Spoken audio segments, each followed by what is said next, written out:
자, 5월이 가정의 달이에요. 특별히 어버이 주일을 맞이해서 우리의 가정이 행복해지면 너무 좋겠다라고 하는 마음에 이번 주와 다음 주 우리의 가정에 대한 말씀을 함께 전하려고 합니다. 여러분들 가정이 행복해지길 원하시는 분 아멘 하십시다. 아멘. 조금 더 확실하게 해주세요. 정말로 우리 가정은 행복해졌으면 좋겠다라고 여러분들 원하시는 분 아멘 하십시다. 아멘. 우리 가정은 맨날 치고받고 싸웠으면 좋겠다라고 하는 사람은 없을 거예요. 오늘 말씀을 통하여 어떻게 하는 것이 행복한 가정이냐라고 하는 것에 대해서 말씀을 통하여 함께 은혜를 받으시게 되길 주님의 이름으로 축원합니다. 자, 오늘 말씀 제목 같이 한번 읽어볼게요. 나같이 시작. 자기 자리를 지키는 가정은 행복하다. 자, 제목이 자기 자리를 지키는 가정. 바로 그런 가정이 행복하다는 말씀입니다. 요즘 사회가 많은 분들이 그렇게 얘기하잖아요. 살기가 너무 어렵다. 점점 어두워져 가고 점점 강팍해져 가고 얼마 전에 어젠가요? 제가 페이스북을 지나가다가 이제 보니까 참 이상한 세상이 됐어요. 어떤 고등학생이 지나가다가 뭐에 걸려서 넘어졌는데 심하게 좀 다쳤나 봐요. 그래서 다친 고등학생을 도와주려고 왔는데 나중에 이제 응급실 구급차가 와서 실어가지고 왔는데 나중에 부모님한테 전화가 왔대요. 전화가 왔는데 무슨 전화냐? 우리 아들 이렇게 미리미리 전화해주고 잘 도와줘서 감사합니다라고 하는 전화가 아니라 옆에 쓰러져 있는데 왜 빨리 못 도와줬느냐? 병원비를 요구하는 전화가 왔대요. 별 희한한 세상이 다 되었다라는 세상이 지금 어디 가서 뭘 도와주기가 어려운 세상이 되어져 가는 것 같습니다. 그래서 세상도 점점 살기 어려워지고 강팍한 세상이 되어져 가고 그에 따라서 우리의 가정들도 상당히 여러 가지 위기들을 직면하고 있다라는 생각이 많이 들어집니다. 그래서 가정 안에서의 어려움들을 상당히 많이 경험을 해요. 자, 이런 위기를 경험하고 있는 우리의 가정, 사실 가정 전체를 우리가 봐도 어렵다라고 얘기할 수 있겠지만 가정을 구성하고 있는 한 사람 한 사람을 보면 이거는 쉽게 넘어갈 수 있는 문제가 아니다라는 생각을 좀 해보게 됩니다. 그래서 우리의 가정이 어떻게 되어져 가고 있느냐라고 하는 걸 제가 좀 곰곰이 생각하다 보니까 많은 것들이 무너져 내리는데 남자도 여자도 자녀들도 우리 가정을 구성하고 있는 많은 구성원들이 하나같이 다 무너져 내리고 있다라는 생각이 좀 들어져요. 첫 번째, 누가 무너지고 있느냐? 남자들이 무너지고 있어요. 가정 안에서 남편 되어져야 하고 아버지 되어져야 할 이 남자들이요, 가정 안에서 다 무너지고 있습니다. 그 20, 30년 전만 해도 아버지 하면 사실 어떤 권위가 느껴지는 단어였어요. 그래서 집에서 아이들이 무엇하고 있든지 상관이 없이 아버지 오셨다라고 한다면 어떻게 했었어요? TV를 보더라도 공부를 하도 다 나서 아버지 오셨어요 라고 인사라도 했던 그런 모습. 근데 지금은 아빠가 왔는지 없는지 전혀 신경 써지지를 않는 가정 안에서의 권위가 점점 무너져 내리고 있다라는 거죠. 그리고 어떤 아버지들이 그런 얘기를 하더라고요. 너무 가정 안에서 외롭다라는 걸 느낀대요. 그래서 그분은 뭐라고 얘기하느냐? 내가 이 가정에 가장이 아니라 하숙생처럼 느껴진다는 얘기를. 그래서 집에 와서 뭐 하고 가요? 밥만 먹고 그나마 잘 얻어먹을 수만 있으면 다행이래요. 그래서 얻어먹고 그리고 나서 잠만 자고 나가는 것이 가정인 것처럼 내가 하숙생인 것처럼 보인다, 느껴질 때가 있다라고. 여러분, 남자분들 가운데 고개를 조금씩 끄덕거리시는 분들은 참 그래서 초등학생들이 무슨 이제 유치원생인가 이렇게 이제 시를 썼는데 이런 시를 썼대요. 학교에서. 엄마가 있어 좋다 나를 이뻐해 주셔서, 냉장고가 있어 좋다 나에게 먹을 것을 줘서, 동생이 있어 좋다 나랑 놀아주니까, 아빠는 왜 있는지 모르겠다.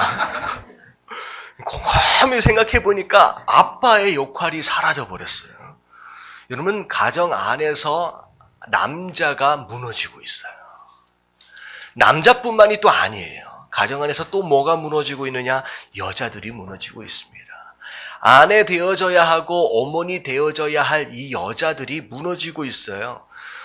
전에는 뭐 한 20, 30년만 해도 여자들이 집안일들을 잘 돌봤습니다. 자, 근데 지금은 집에 여자들이 있으면 먹고 살기가 쉽지 않은 시대가 되어서 남자든 여자든 다 돈을 벌러 나가야 되는 상황이 되었어요. 그러다 보니까 여자로서 감당해야 할 집안 안에서의 아내와 이 어머니의 역할이 점점 좀 부실해지기 시작하는 거예요. 여러분, 가정이 사실은 우리 한자를 보면 편안하다라고 할 때 쓰는 편한 안자가 어떻게 생겼는지 혹시 아세요? 예, 가시 있고 그 다음에 밑에 뭐가 있어요? 그 계집 여자가 있어서 이게 무슨 뜻이냐? 집 안에 누가 있어야 돼요? 여자가 있어야 돼요. 이것은 사실 뭐 전통적으로 뭐 동양적인 사상이나 서양적인 사상에 국한되어 있는 내용이 아니라 집 안에 여자가 돌봐질 수 있는 상황이 있어질 수 있을 때 그때 집안이 편안한데 집안에 누가 있어요? 아무도 없어요. 저녁 늦게나 돼야 들어오는, 그러니까 가정이 편안할 날이 없는 삶.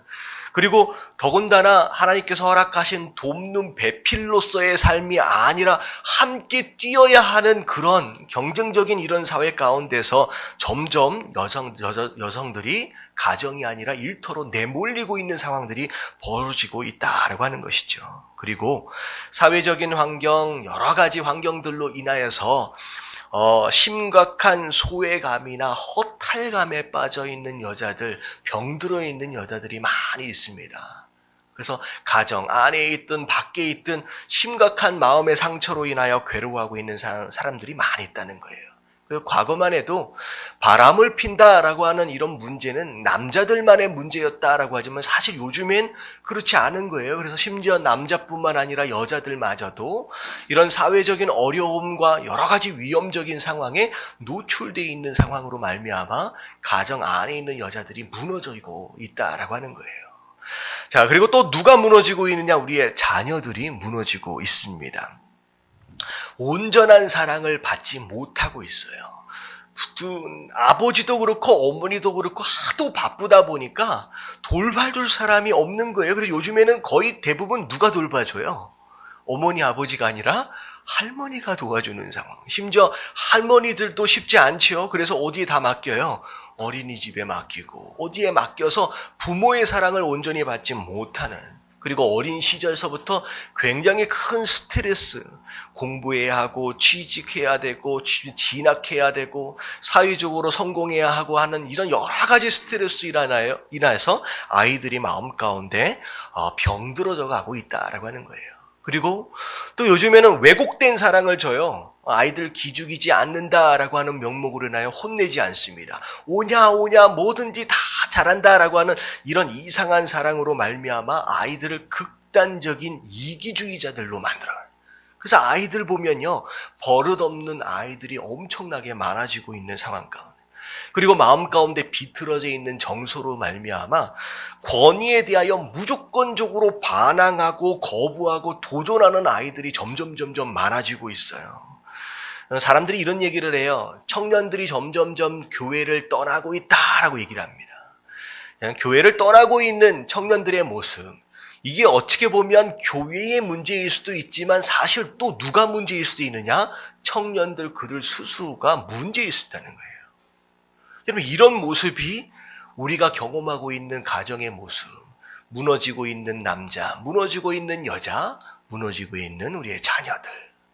자, 오늘 말씀의 주제는 뭐냐면 하나같이 무너지고 어렵다라고 하는 이런 상황 가운데서 우리가 말씀을 통하여 어떻게 다시 회복할 수 있을 것이냐, 어떻게 다시 행복해질 수 있을 것이냐라고 하는 말씀을 우리가 하나님으로부터 들어야 할 줄로 믿습니다.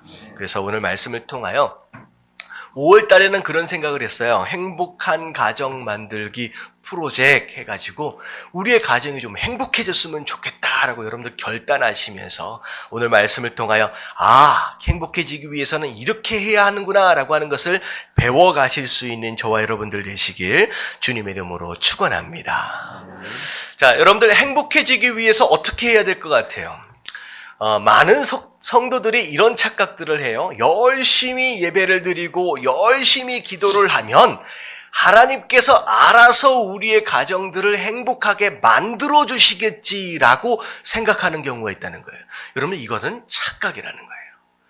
여러분, 열심히 예배드리는 것과 열심히 기도드리는 것, 여러분들 이게 성도의 책임임과 동시에 당연한 것이기도 하지만 여러분, 그것만 가지고 과연 자연스럽게 자동으로 우리의 가정이 행복해지겠느냐? 그렇지 않다는 거예요. 여러분, 우리가 지금 큐티하고 있는 내용, 금요일날 말씀 보고 있는 내용이 에스겔서를 우리가 지난주에 마지막으로 마무리를 했는데요. 에스겔에서 하나님께서 환상으로 보여주시는 성전의 모습이 있어요. 성전이 회복되어지고 완공되어진 다음에 예배가 아름답게 딱 들어지니까 자, 성전에서 하나님께서 에스겔에게 뭘 보여주시냐? 성소에서 물이 흘러나오는 것을 보여주십니다. 성소에서 물이 철철철철 흘러나오는데 그 물이 제단을 거쳐서 어디로까지 흘러나오느냐? 성전 바깥에까지 흘러나오는 거예요. 그래서 흘러나오는 물이 맨 처음에는 발목까지, 무릎까지, 허리까지, 그 다음에 나중에 키를 넘는 강이 되면서 그 성전 밖에 있는 모든 땅들을 적시고 그 모든 땅들을 살려내는 그런 일들을 하나님께서 보여주셔요. 근데 중요한 건 뭐냐면 성전 안에서 흘러나오는 물이 성전 안에 고요만 있다라고 한다면 그 밖에 있는 사막과 항무지가 여러분들 풍성해질 수 있는 가능성이 있을까요? 없을까요? 없다는 거예요. 다시 말하면 교회만 와서 열심히 예배하고 열심히 기도만 한다고 해서 성전 밖에 있는 나의 삶이 과연 축복된 삶, 풍성한 삶이 될 수 있겠느냐는 거예요. 여러분, 그 안에서 흘러나오는 물이 어디까지 가야 돼요? 성전 밖에까지 흘러나가야 된다는 거예요. 이 얘기는 뭐냐면 오늘 함께 예배하는 것으로 말미암아 은혜 받은 그 말씀이 이 성전 안에만 고여 있는 것이 아니라 어디까지 가지고 가자? 우리 삶으로까지 가져갈 수 있을 때 그때 내 삶이 변화되어질 수 있다라고 하는 거예요. 여러분들, 말씀을 성전 안에 가두어 두시지 마시고 여러분, 그 말씀을 여러분 삶의 현장 가운데 가지고 가실 수 있는 저와 여러분들 되어지시길 주님의 이름으로 축원합니다. 여러분, 이게 가장 큰 문제예요. 왜냐하면 내가 믿은 지 10년이고 내가 믿은 지 20년인데 왜 나는 복을 못 받느냐? 왜 내 인생은 똑같느냐? 여러분, 누구 책임이에요? 여러분, 하나님 책임이 아니에요. 누구 책임이냐? 내 책임이에요. 내가 그 말씀을, 은혜 받은 그 말씀을 이 성전 안에 계속 가둬 놓기 때문이다라는 거예요. 결국은 복을 누리는 삶, 은혜를 누리는 삶, 풍성한 삶은 결국 말씀이 성전 바깥으로 가지고 나가져야 된다라는 거예요. 근데 오늘 과연 말씀이 우리의 삶 가운데 스며들어서 그 말씀이 우리의 삶을 적시고 그 말씀이 우리의 삶을 소생케 하는 삶은 곧 어떤 삶이냐? 제가 주제를 하나를 정했는데 그게 뭐냐? 자기 자리. 하나님께서 말씀을 통하여 정해주신 자기 자리를 지키는 삶, 바로 그것이 복된 삶, 행복한 가정을 만드는 가장 중요한 키가 된다라고 하는 거예요. 여러분, 오늘 주제는 그거예요. 과연 말씀에서 이야기하고 있는 내 자리는 과연 어디냐? 나라고 하는 사람이 끝까지 목숨을 지켜야 할 가정 안에서의 자리가 어디냐라고 하는 것을 말씀을 통하여 배워야 한다라고 하는 거예요. 그래서 자, 민수기 2장 17절 말씀에 이런 말씀이 있어요. 다 같이 한번 읽어볼게요. 시작. 그 다음에 회막이 레위인의 진영과 함께 모든 진영의 중앙에 있어 행진하되 그들의 진친 순서대로 각 사람은 자기의 위치에서 자기들의 길을 따라 앞으로 행진할지니라. 이스라엘 백성들이 애굽에서 구원함을 받았습니다. 자, 이스라엘 백성들이 지금 비록 광야에 나와 있지만 결국은 어디 땅으로 가야 돼요? 가나안 땅으로 가야 돼요. 가나안 땅은 축복의 땅이고 은혜의 땅이고 하나님께서 허락하신 약속의 땅입니다. 그 가나안 땅까지를 가기 위해서 하나님께서 정해주신 그들의 삶에 규칙이 있다는 거예요. 자, 첫 번째, 너희의 삶, 너희의 진영 가운데 반드시 중앙에는 무엇이 있어야 된다? 성소가 있어야 된다는 거예요. 이건 뭐냐면 우리가 살아갈 때 우리의 삶의 중심에는 하나님이 계셔야 된다는 거예요. 하나님 중심, 예배 중심, 교회 중심의 삶이 먼저 전제되어져야 한다라고 하는 것을 하나님 말씀하시는 거예요. 그래야 그 진영이 어디까지 갈 수 있다? 가나안 땅까지 갈 수 있다는 거예요. 근데 하나님 중심되어진 그 진영만으로만 끝나는 것이 아니라 그 다음에 뭐 하라고 말씀하셨느냐? 각 사람은 자기의 위치에서 자기들의 길을 따라 앞으로 행진할 것이다. 이 얘기는 뭐냐면 아무 데서나 아무렇게나 가도 되는 것이 아니라 하나님이 너희에게 정해주신 그 자리에서 가야 할 그 길이 있다라고 하는 거예요. 이 얘기는 뭐냐면 가정 안에서 남자든 여자든 누구든지 하나님이 정해주신 자리가 있다라고 하는 거, 그리고 그 자리를 끝까지 지킬 수 있을 때 그때 그 진영이 어디까지 간다는 거예요? 가나안 땅까지 갈 수 있다는 거예요. 이 얘기는 뭐냐면 정말로 여러분들의 가정이 축복의 땅 가나안 땅 안으로 들어가길 원하신다라고 한다면 첫 번째 하나님 중심, 두 번째가 뭐예요? 내게 주어진 그 자리를 지키는 것이어야 된다라고 하는 거예요. 여러분, 자리를 지키시게 되길 주님의 이름으로 축원합니다. 자리 계속 얘기하니까 도대체 뭔 자리를 얘기하는 것이냐? 제가 이제 설명을 드릴게요. 자, 첫 번째. 자, 오늘 본문 말씀을 읽어보면, 자, 1절서부터 3절까지의 내용을 우리가 파악할 필요가 있어요. 자, 오늘 본문 말씀의 내용은 사실 하나님께서 누구에게 주시는 말씀이냐? 남자에게 주시는 말씀입니다. 자, 1절에 대한 내용이 뭐냐면 하나님께서 남자에게 주시는 내용이에요. 너희가 이렇게 살아라. 그러면 내가 너희 가정에게 이런 축복을 주실 것이다 라고 하면서 여자의 모습 그리고 자녀들의 모습이 나오는 거예요. 다시 말하면 이 말씀을 통하여 우리가 알아야 될 게 뭐냐면 가정을 행복하게 만들 수 있는 가장 중요한 키는 누가 가지고 있다? 이게 남자들이 대답해 줘야 돼요. 여자들만 대답해요. 여러분, 가정을 행복하게 만들 수 있는 가장 중요한 키는 누가 가지고 있다? 남자가 가지고 있어요. 남자가 가지고 있어요. 그래서 제가 이제 학교를 다닐 때 제가 심리학을 전공을 했습니다. 그래서 이런저런 상담들을 하다 보면 가정에 대한 내용들을 잘 들여다보면 거의 90% 이상의 문제는 사실 어디서 시작해요? 남자에서부터 시작돼요. 죄송한 얘기지만. 하나님 말씀도 마찬가지예요. 남자가 먼저 바로 세워질 수 있으면 그 다음에 여자든 자녀들이든 어떻게 된다는 거예요? 오히려 축복으로 더하여 주신다는 거예요. 그래서 오늘 말씀의 첫 번째는 남자에 대한 말씀이에요. 남자. 자, 남자가 지켜야 할 첫 번째 자리는 뭐냐? 자, 다 같이 한번 읽어볼게요. 시작. 가장의 자리를 지키자. 자, 남자가 지켜야 할 첫 번째 자리는 가장의 자리라는 거예요. 가장의 자리. 자, 가장의 자리라고 하는 것은 뭐냐면 이 가정의 주인이 나다라고 생각하면서 내가 군림하거나 내가 왕노릇하라라고 하는 내용이 아니라는 거예요. 자, 오늘 하나님 말씀을 보면 시편 128편 1절 말씀 같이 한번 읽어볼게요. 시작. 여호와를 경외하며 그의 길을 걷는 자마다 복이 있도다. 자, 가장의 자리라고 하는 것은 뭐냐? 첫 번째 여호와를 경외하라라고 말씀하시는 거예요. 자, 여호와를 경외한다라고 하는 것은 무슨 뜻이에요? 하나님을 두려워할 줄 아는 남자가 되어야 한다는 거예요. 그리고 그 하나님을 내가 이 가정의 가장이니까 내가 왕이다, 내 맘대로 한다라고 하는 것이 아니라 이 가정의 주님됨을 누구에게 드리는 거예요? 하나님께 내어드릴 수 있어야 돼요. 그래서 여호와를 경외하며 그의 길을 걷는 자마다라고 나왔어요. 자, 그의 길이라고 하는 것은 남자의 길이 아니에요. 그의 길은 누구의 길이에요? 하나님의 길이에요.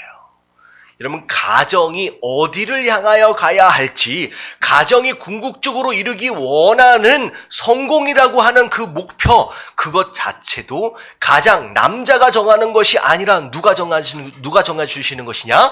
하나님이 정해주시는 거예요.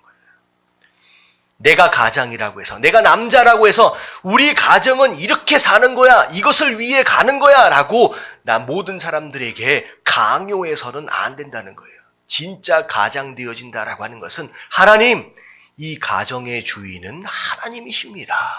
하나님, 이 가정을 다스려 주시옵소서. 그리고 하나님, 내 맘대로 내 뜻대로 우리 가정을 아무렇게나 끌고 다니지 않게 하여 주시옵시고, 하나님, 이 가정을 위해서 주신 길이 무엇인지 하나님 나로 하여금 알도록 하여 주시옵소서. 여러분, 이런 모습이 진짜 가정의 모습이에요.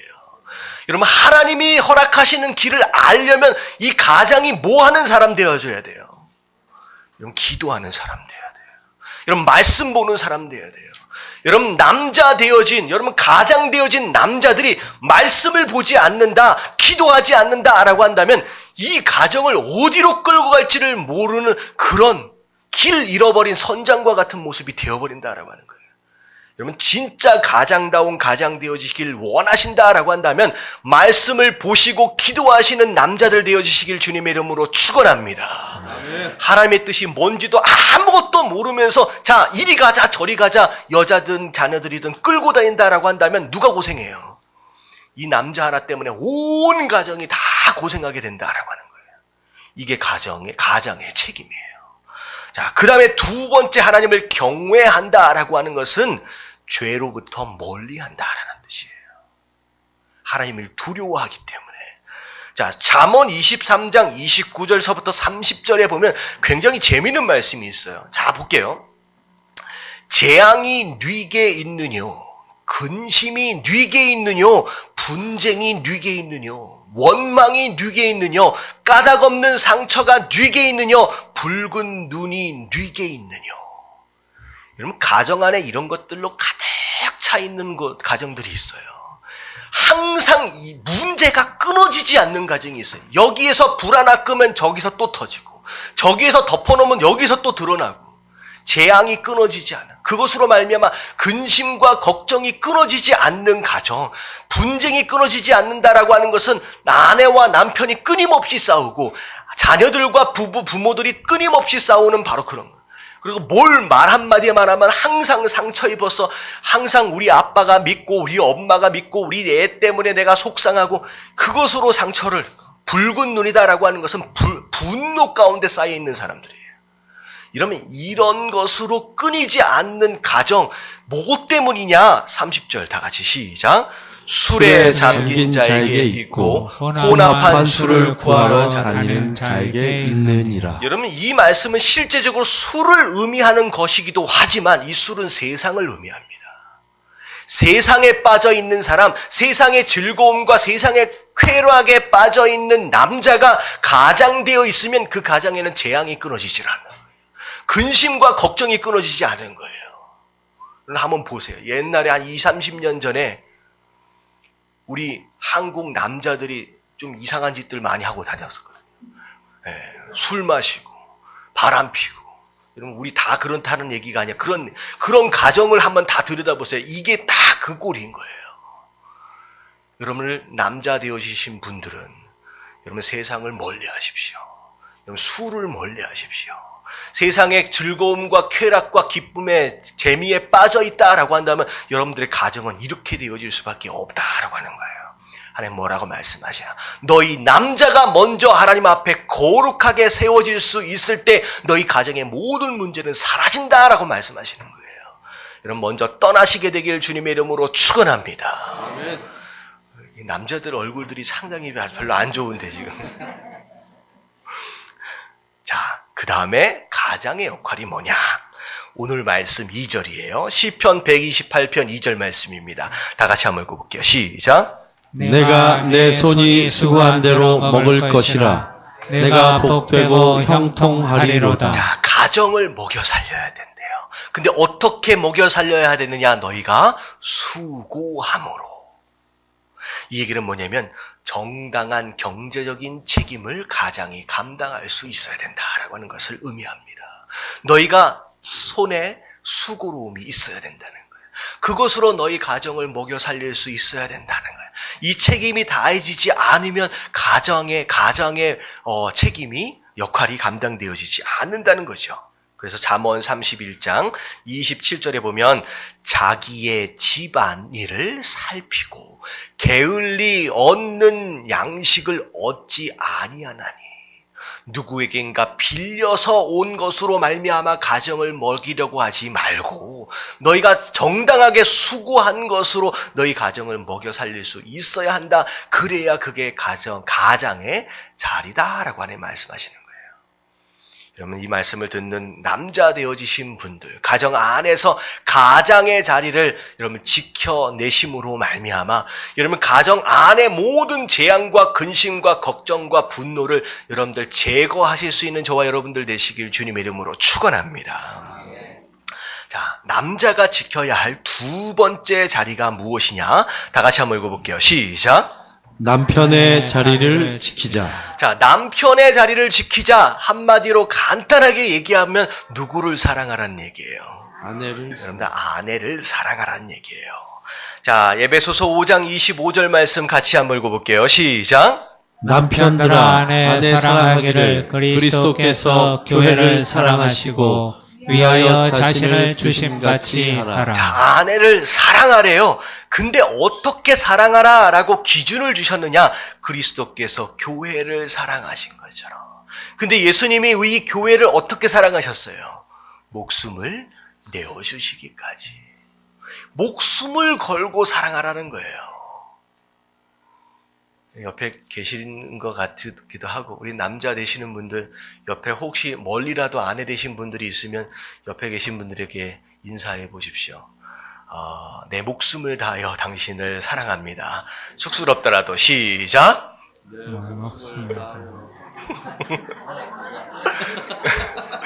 여러분들 집에 가서 하라 그러면 할 수 있을 것 같아요? 집에 가서는 더 어색해서 못해요. 지금 이럴 때 목사가 시키니까 그냥 억지로라도 하는 척이라도 하는 거예요. 여러분, 아내 뭐라고 말씀하시냐? 적당히가 아니야. 기준을 세워주세요. 아내를 사랑할 때 목숨을 걸고 사랑하래요. 근데 목숨을 걸고 사랑한다는 것이 뭐냐라고 말씀하고 계시느냐?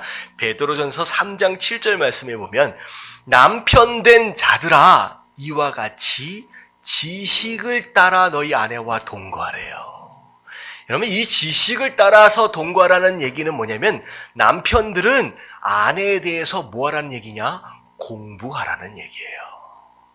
내 아내가 뭘 좋아하는지, 내 아내가 뭘 싫어하는지, 내 아내가 뭘 즐거워하는지, 내 아내가 뭘 괴로워하는지 여러분들 공부할 필요가 있어요. 20년, 30년, 40년 함께 살았음에도 불구하고 한다는 얘기가 내 아내는 도통 모르겠다. 어떤 사람인지. 여러분들 이 얘기는 자랑하는 얘기가 아니라 내가 아내에 대해서 공부하지 않았다는 얘기예요. 아내가 좋아하는 음식이 뭔지 정도는 알아야 되는 게 아닌가. 내 아내가 뭘 제일 힘들어하는지에 대해서는 여러분 공부할 필요가 있어요. 여러분 남자분들 공부하시게 되길 주님의 이름으로 축원합니다. 그리고 나서 내 아내에 대해서 어떻게 생각해야 되느냐? 연약한 그릇으로 생각하래요. 조금 잘못 건드리면 어떻게 될 수 있으니까. 깨질 수 있어요. 소중하게 다루십시오. 그리고 여자는요, 아내 되어지신 분들은 절대 내 아랫사람이 아니에요. 하나님 뭐라고 말씀하시냐? 생명의 은혜를 유업으로 어떻게 받을 사람이다? 함께 받을 사람이에요. 내 아랫사람처럼 내가 다스리거나 명령하려고 하지 마십시오. 그리고 남자 되신 분들은 여자들을 바꾸려고 하지 마세요. 고치려고 하지 마세요. 마치 내 아랫사람인처럼 내 입맛에 맞게끔 자꾸 고치고 바꾸려고 하면 평생 힘들어진다는 거죠. 여러분 소중하게 여기시고 여러분 섬기시는 남자분들 되어지시길 주님의 이름으로 축원합니다. 오늘 말씀 잘 듣다 보니까 여자분들은 오늘 개 탔네. 우리는 오늘 혹시 여자 혼자 오신 분들은 우리 남편을 데리고 왔었어야 되는데 기회를 놓치셨어 어떻게. 그리고 뭐라고 말씀하시냐? 귀하게 여기래요. 근데 사실 그게 누굴 위한 것이냐? 이는 너희 기도가 막히지 아니하게 하려 함이니라. 너희가 아내를 함부로 여기고 귀하게 여기지 않고 아무렇게나 취급하면 하나님이 너희의 기도를 들으신다는 거예요? 안 듣겠다라고 하는 거예요. 여러분들 기도하는 내용들, 여러분 하나님 앞에 올려드리는 그 기도가 응답되어지길 원하신다라고 한다면 먼저 누구에게 잘해줘야 돼요? 여러분 아내에게 잘해줘야 돼요. 하나님 내가 10년, 20년 열심히 기도했는데 하나님 내 꼴은 항상 왜 이렇습니까? 기도 응답이 영 없다라고 한다면 내가 지금 아내를 무시하고 있는 것은 아닌지 우리가 돌아볼 필요가 있어요. 아내를 무섭게 생각하는 게 차라리 나아요. 남자는 오히려 여자 눈치를 좀 잘 봐야 돼요. 할렐루야.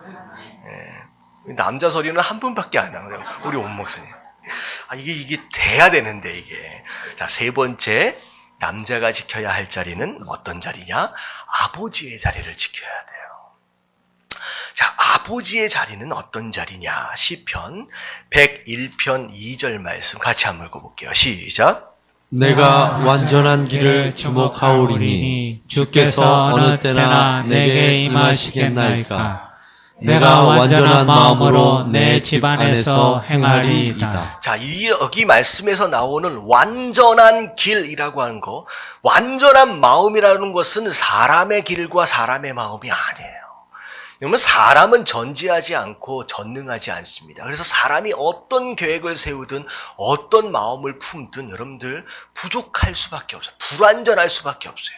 지금 여기서 나오고 있는 완전한 길, 완전한 마음은 누구의 길이고 누구의 마음인 것 같아요? 여러분 하나님의 길이고 하나님의 마음이에요. 절대 여러분들의 가정을, 여러분들의 집을, 여러분들의 경험한 것과 여러분들의 가치관과 여러분들의 세계관을 가지고 다스리려고 하지 마십시오.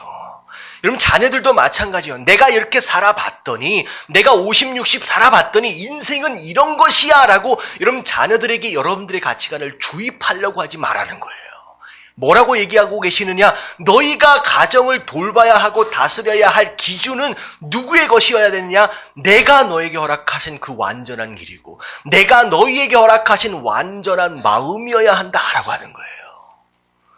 여러분 아버지 된 자로서 여러분 스스로의 경험과 가치관을 아이들에게 주입하려 하지 마시고 하나님께서 원하시는 것이 무엇인지를 분별하여 가르치시고 다스리게 되길 주님의 이름으로 축원합니다.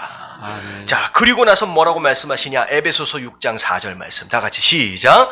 또 아비들아 너희 자녀를 노엽게 하지 말고 오직 주의 교훈과 훈계로 양육하라. 자, 아비들아 라고 말씀하시면서 너희 자녀를 뭐하지 않도록 하라? 노엽게 하지 말래요. 아이들로 하여금 분노를 가지지 않도록 하라는 거예요. 여러분 이 말씀을 하시는 이유가 뭐냐면 부모된 자, 특별히 아비된 자들이 자녀를 가르친다라고 하는 명목으로 말미암아 자녀들 안에 뭘 심어주는 경우가 많느냐? 분노를 심어주는 경우가 많다는 거예요. 그래서 거의 대부분의 자녀들, 제가 미국에 있을 때 제가 중고등부를 담당해서 섬긴 적이 있는데요. 제가 내적 치유 세미나나 이런 것들을 진행하면서 잘 들어보니까 거의 80% 이상의 아이들이 누구에 대하여 상처가 많느냐? 아버지에 대하여 상처가 많아요. 아버지가 자녀를 사랑하지 않는 게 아니거든요. 근데 잘못된 방법으로 사랑을 전하다 보니까 그 아이들 마음 가운데 뭘 심어주게 되느냐? 분노를 심어주게 된다는 거죠. 그렇게 하지 말라는 거예요. 근데 그렇게 하지 않을 수 있는 방법은 뭐냐? 오직 주의 교훈과 훈계로 양육하래요. 하나님의 말씀으로 양육하라고. 하나님의 말씀으로 훈육하라라고 하나님 말씀하시는 거예요. 여러분 스스로 아버지 된 자로서 스스로의 권위를 세우려고 하지 마시고 하나님의 말씀으로 양육하고 권유하는 것으로 말미암아 영적 권위를 가정 안에서 세워갈 수 있는 저와 여러분들 되어주시길 주님의 이름으로 축원합니다. 자, 그래서 여기까지가 남자가 지켜야 할 자리예요. 자, 첫 번째가 뭐였어요? 가장의 자리. 자, 두 번째가 남편의 자리. 세 번째가 아버지의 자리입니다. 여러분 이 자리를 잘 지키면요. 그러면 그 다음에는 복으로 따라와요. 자, 오늘 말씀 어떻게 보면 두 번째가 여자의 자리인데 여러분 여자들은 웬만하면 말 안 해도 잘해요.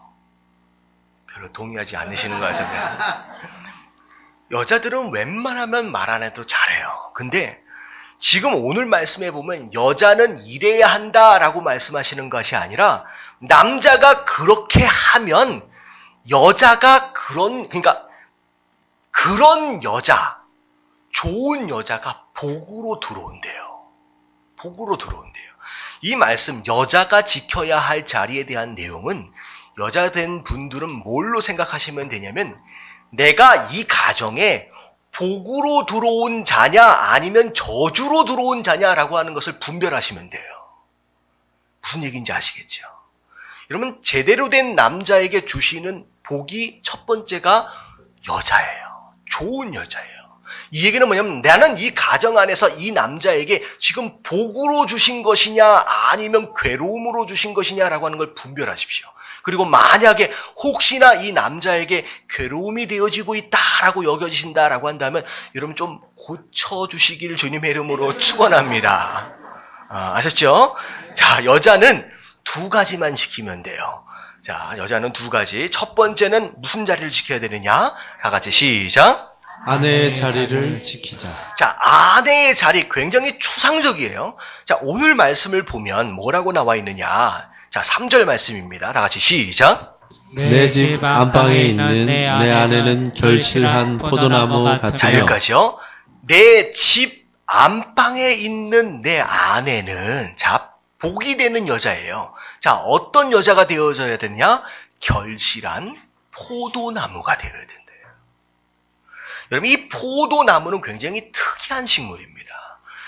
중동 지방에는요, 땅이나 물이 너무 안 좋아서요, 석회질이 많아요. 그래서 아무런 물이나 지하수를 퍼마시게 되면 금방 설사하고 배탈이 나버려요. 그래서 중동 지방에 사는 사람들은 물을 그대로 마시지 않고 포도나무를 길러서 그 포도나무에서 나오는 열매로 즙을 만들든지 술을 만들든지 해서 그걸로 음료를 대신합니다.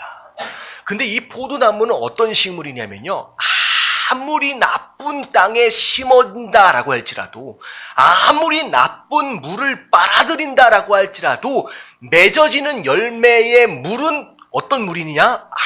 아주 1급수 굉장히 깨끗한 물이 돼요. 이건 뭐냐면 포도나무는 아무리 나쁜 것들이 들어온다라고 할지라도 그것을 아름답게 필터링하는 그런 능력이 포도나무에 있다는 거예요.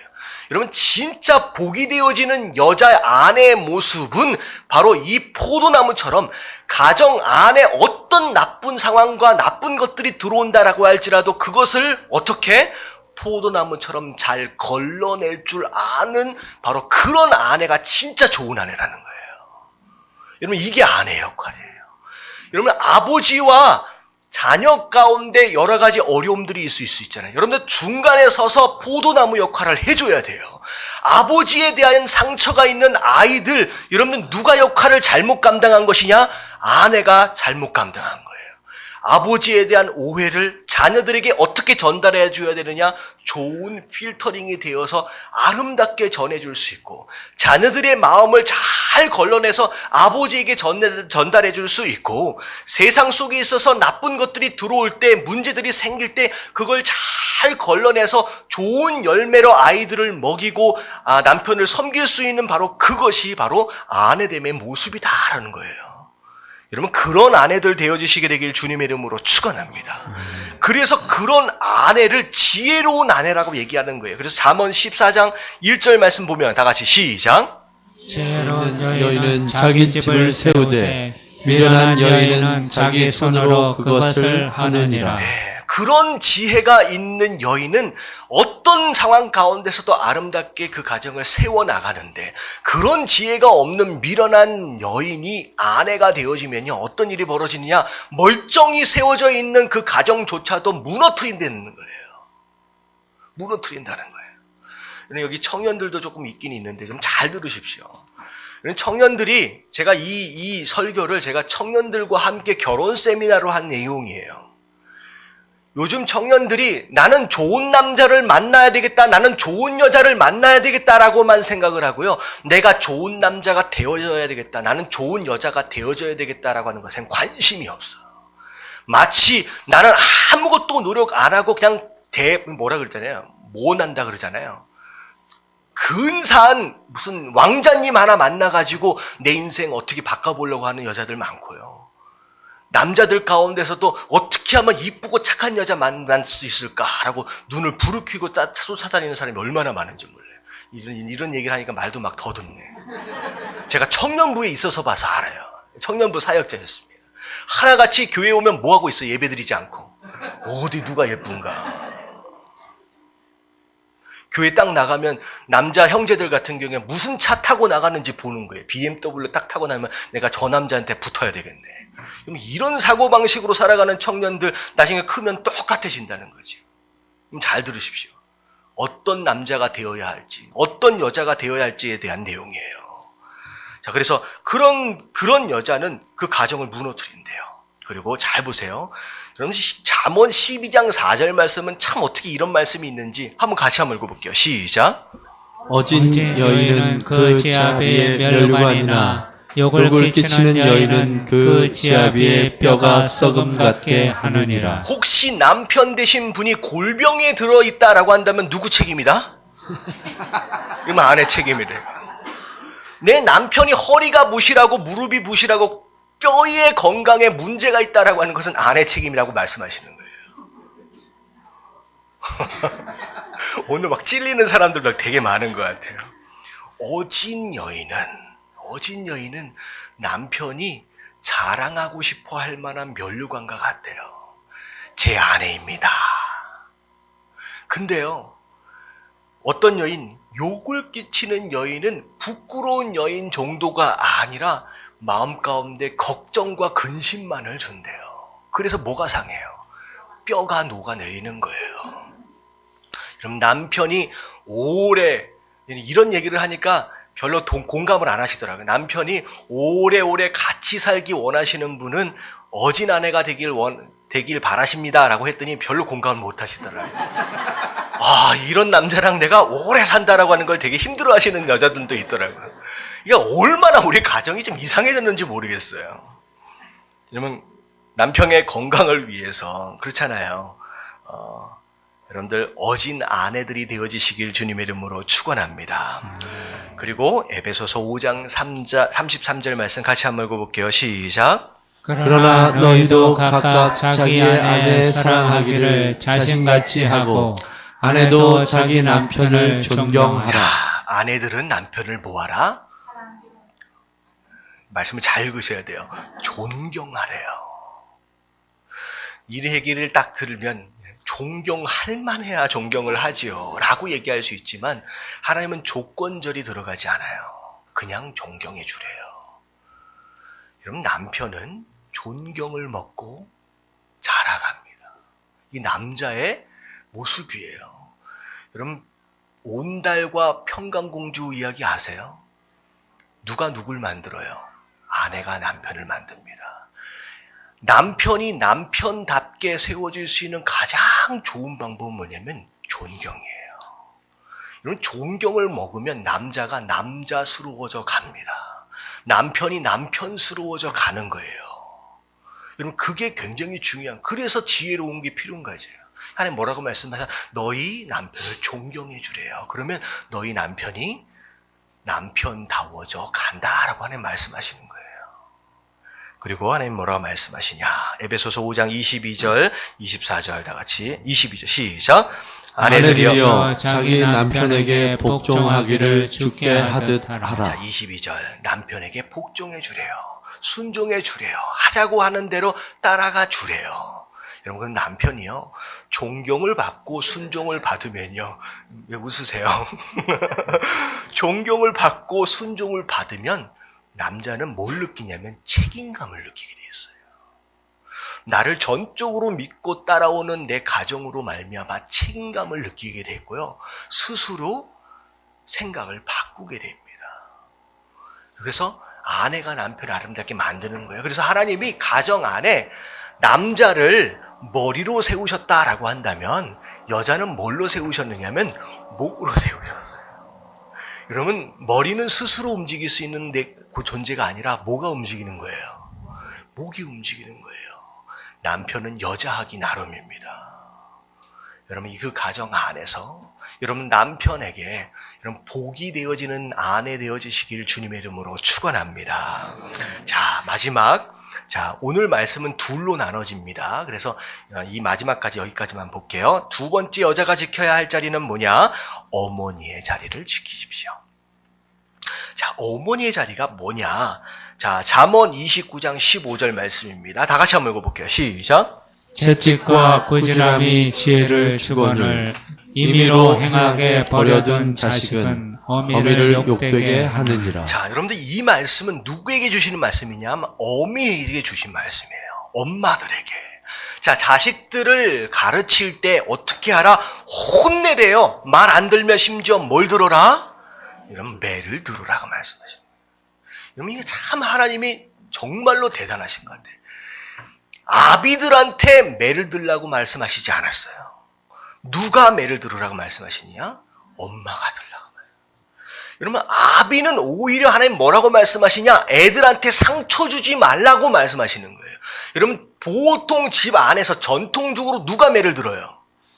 여러분, 아버지가 들어요. 여러분, 이거는 성경적이지 못한 겁니다. 하나님 뭐라고 말씀하시느냐? 아비들은 오히려 아이들한테 상처 주지 말라고 말씀하시면서 말씀으로 가르치라고 말씀하세요. 근데 오히려 엄마들에게 너희가 자녀를 향해서 매를 들라고 말씀하시는 거예요. 왜냐면요, 여러분, 제가 아버지 돼봐서 아는데 엄마랑은 마음이 달라요. 하나님이 엄마에게 주시는 특별한 마음이 있어요. 아버지가 감히 범접할 수 없는 그 어미의 마음이 있어요. 그 어미의 마음은 어디서 생기는지 아세요? 10개월 동안 모태에 아이를 안고 있으면서 생겨난 거예요. 하나님 특별하게 주신 은혜입니다. 아버지는 아이를 때릴 때 맨 처음에 교육한다고 때리지만 어느 순간에 뭐 할 수 있느냐? 내 감정이 들어갈 수 있고 내 분노가 들어갈 수 있어서 그것이 아이에게 또 다른 상처를 만들어내요.